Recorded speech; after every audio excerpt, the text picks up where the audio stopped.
Dr. Ahmed Ashour is available. Thank you, Professor Secretary, for this nice presentation. And it's honored to present the next speaker, Professor Ahmed Ashour. My dear friend and colleague, Professor Ahmed Ashour is a consultant gynecological oncology director of the Ovarian Cancer Cell Laboratory, a medical research center, Witherell Institute of Molecular Medicine, University of Oxford, UK, who will address us a talk about molecular drivers of minimal residual disease in ovarian cancer. Professor Ahmed Ashour, welcome.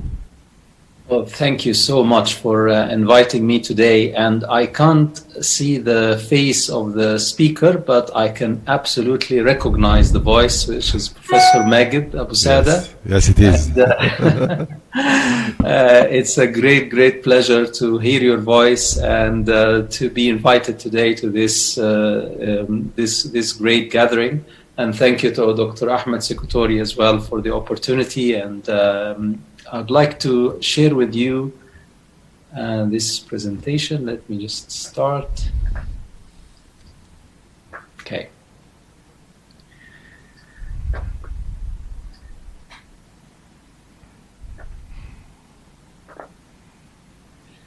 Great. So I am going to talk to you today about really a summary of our work over the last few years and what we think the molecular drivers of ovarian cancer are. This gathering does not really need reminding about the unmet need in ovarian cancer and the statistics, but really our group has been focused on this question for many years. What are the key molecular drivers of clinical outcome in ovarian cancer? What are the molecular drivers that drive cancer cell survival and progression and evolution in an ovarian cancer, in a tumor? And when I talk about ovarian cancer, really most of my work has been on serous ovarian cancer, and particularly high-grade serous ovarian cancer. So started by by this observation, which I'm sure many of you have seen before in patients who present with advanced stage ovarian cancer. They get chemotherapy and you get excellent clinical response with no visible clinical disease radiologically, as you've seen here in this patient. After a few cycles of chemotherapy, the site has disappeared, the mass disappeared in the abdomen, the mental mass, and also the pelvic mass.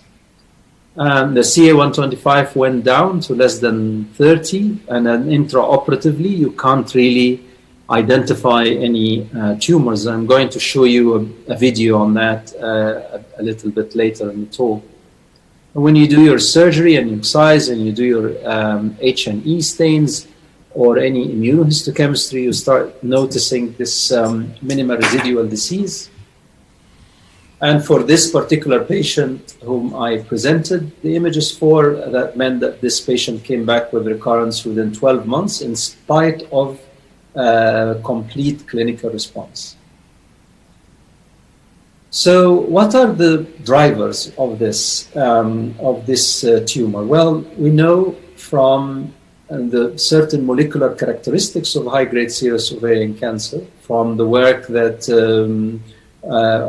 I published a few years back. We know that all high-grade serous ovarian cancers, almost all of them, are p53 mutated, and the genome is characterized by this by preponderance of chromosome numeric aberrations compared to the p53 wild type, and really lack of any chromosome numeric aberration in low-grade serous ovarian cancers, described as a flat genome. I don't know if you can see my cursor or not, but this is a flat genome in low-grade compared to many chromosome numeric aberrations in high-grade. And this is really the same when we do multi-region sampling from a patient with high-grade serous ovarian cancer. You see all of these areas of loss of heterozygosity, areas of amplification and deletions, all over the chromosome, starting from chromosome 1 down to the last chromosome. You see all of these areas of chromosome numeric perturbations. So we thought that this minimal residual disease is a really good model by which to study molecular drivers of cancer. Why? Because if you think about it, there is this very provocative observation that in a tumor, 99% or more of the tumor cells disappear, with the exception of those few cells that represent less than 1% of the tumor. And this really provokes a hypothesis that the drivers, that the molecular characteristics of those cells that remain in a minimal residual disease are driving the survival of these cells, are preventing, are causing resistance to chemotherapy. So we thought focusing on minimal residual disease could give us at least some clues about how they survive. So the first place we went looking for was the genome, the DNA of the tumor. And the idea there was following this evolutionary theory where, you know, you start from a normal cell and that gets transformed, and with transformation, the tumor acquires multiple layers of mutation and you get multiple clones of cells within its tumor, each clone characterized by its own underlying genomic perturbations. Then you give chemotherapy, which acts as a bottleneck, and then you get this survival of the fittest, and you only get these, you know, yellow colored cells that indicate certain DNA perturbations, and then post-chemotherapy you get evolution to recurrence. That's one hypothesis that we could test by a study that we implemented, as I'm going to show you.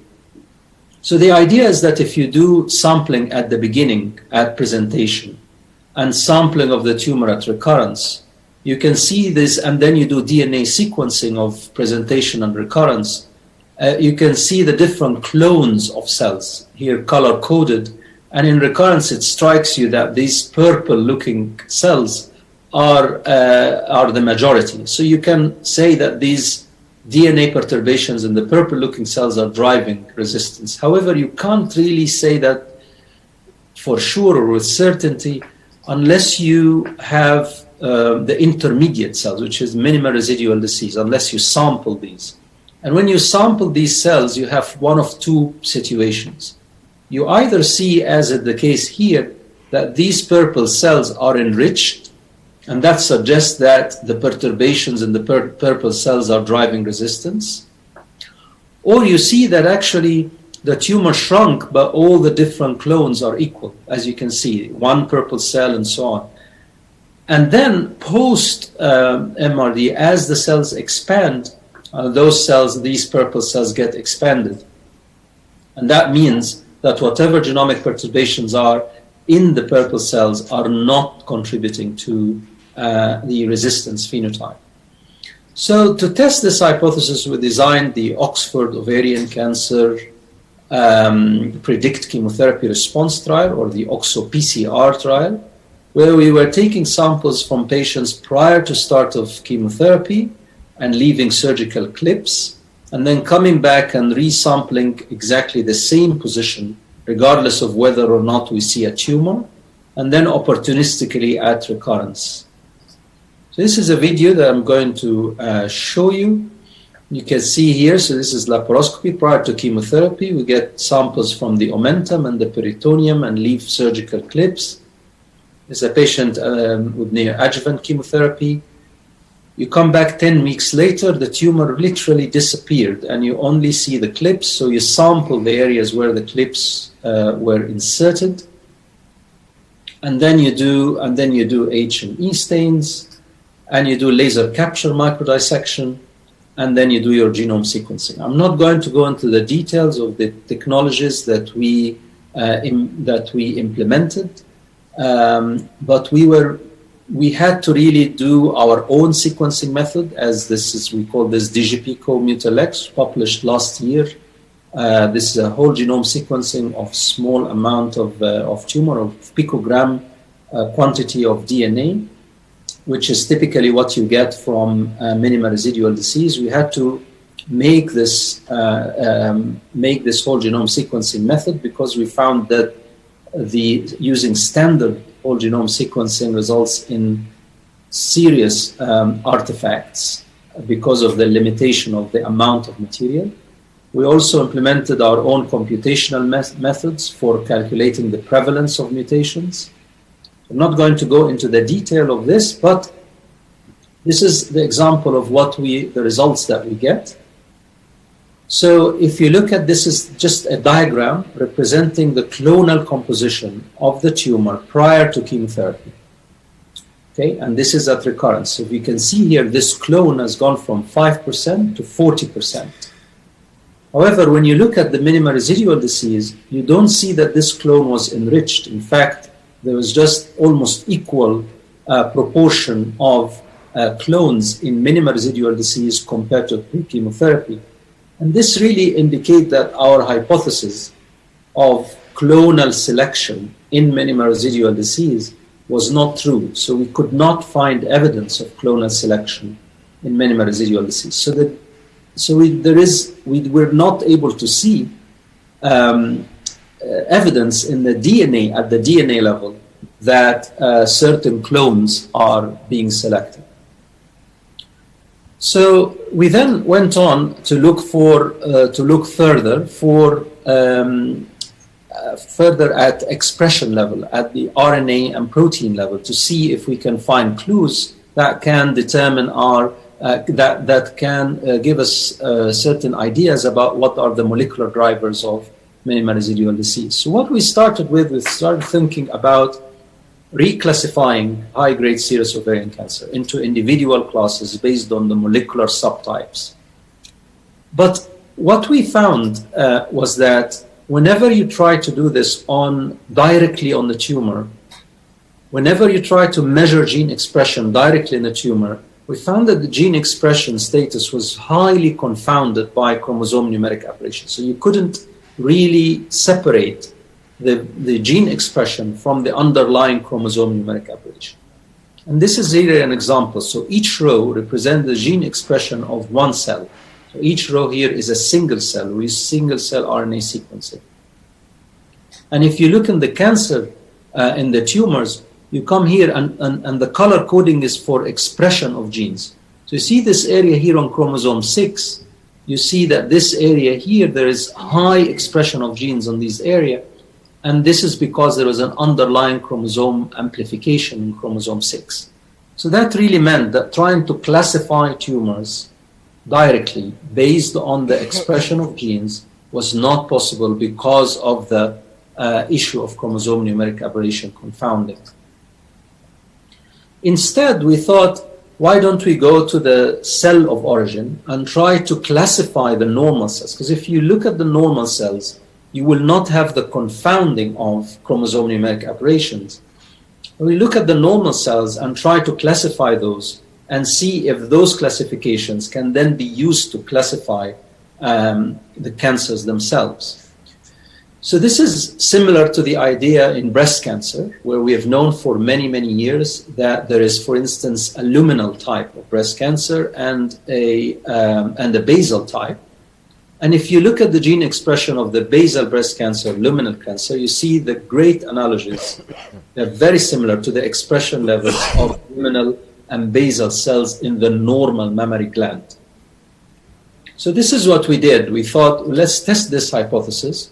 So we went back to the tissue of origin, which is the fallopian tube, which is probably responsible for the great majority of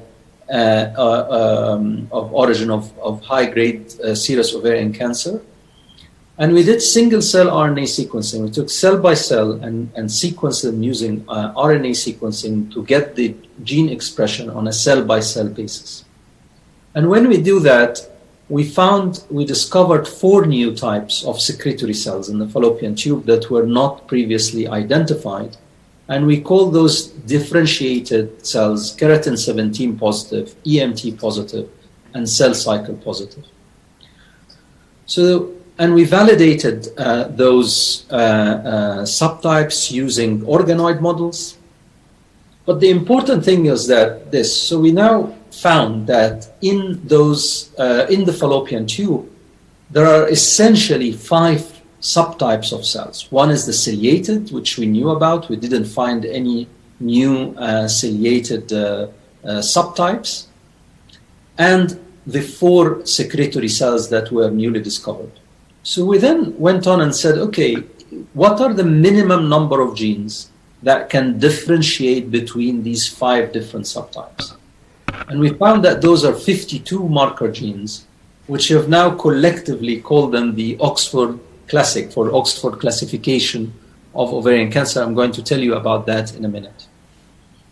But the idea then was that, okay, can we now find evidence of these subtypes directly in ovarian tumors? So for that, we went and looked at expression data, published expression data available online. And we started by the Australian ovarian cancer set from David Botel's group. So here, each of these lines represent one tumor. And we reclassified these tumors based on the cells of origin, based on the cell types from the normal fallopian tube. And we were very pleased to see that we could really reclassify them based on the normal cell of origin into keratin 17 high, ciliated high, cell cycle high, differentiated high, and EMT high.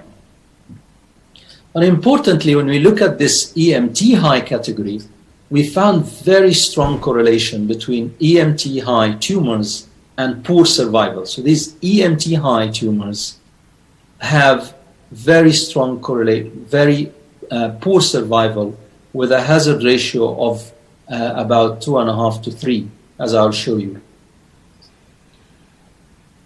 Reassuringly, when you look at all published data sets that had 100 patients or more, we found that reproducibly this method of classification, which we can now call the Oxford classification of ovarian cancer, predicts prognosis. So the EMT-defined cancers using the Oxford Classic are significantly correlated with poor survival in 8 independent data sets. Only one data set had a marginal significance of 0.055, but all the others were strongly correlated. So that really, this is a drawing that was done by my student, T1, saying that the innocent-looking normal cell subtypes are essentially reflected into the evil-looking cancer cell subtypes. Reassuringly, we then went on, I didn't include this in this presentation, but we just published a paper, in fact, only last week, in collaboration with Christina Fotopoulou, to revalidate, validate all the Oxford Classics. So essentially, we went to Imperial, obtained about 140 samples from serous ovarian cancers, measured the 52 gene Oxford Classic signature in them, and again found that the Oxford Classic defined EMT subtype correlated with poor survival, and that was very gratifying. And also predicted, very importantly, very short progression survival time, which is very good because of Christina always aims to get to no residual disease. So it was a fairly homogeneous group of patients who had excellent debulking surgery, but we were still able to see a correlation between EMT high phenotype and poor progression-free survival and poor overall survival. But then that comes back to leave us with the key question that we started with. So that's fine. All what I told you about the Oxford Classic was applied to pre-chemotherapy samples. Well, what about the minimal residual disease? If we now take minimal residual disease and try to classify those tumors, what do we find? So this is what we did. So on the x-axis here are all the samples that we obtained from the OXO-PCR. And on the y-axis is the EMT score as defined by the Oxford Classic. And reassuringly, all but one of these samples were essentially had a very high EMT score. So that really suggests that minimal residual disease is somehow driven by this EMT phenotype, that it's a key mechanism of resistance to chemotherapy, either transformation from other subtypes to become EMT-like, or selection of epithelial mesenchymal transformed cells that were present in the tumor prior to giving chemotherapy. So really the take-home messages are that the minimal residual disease is a highly relevant model to study mechanisms of survival. So you can make observations directly on patients by studying minimal residual disease, and then try to understand them mechanistically in the lab using relevant models. And I didn't really go through that today because of time.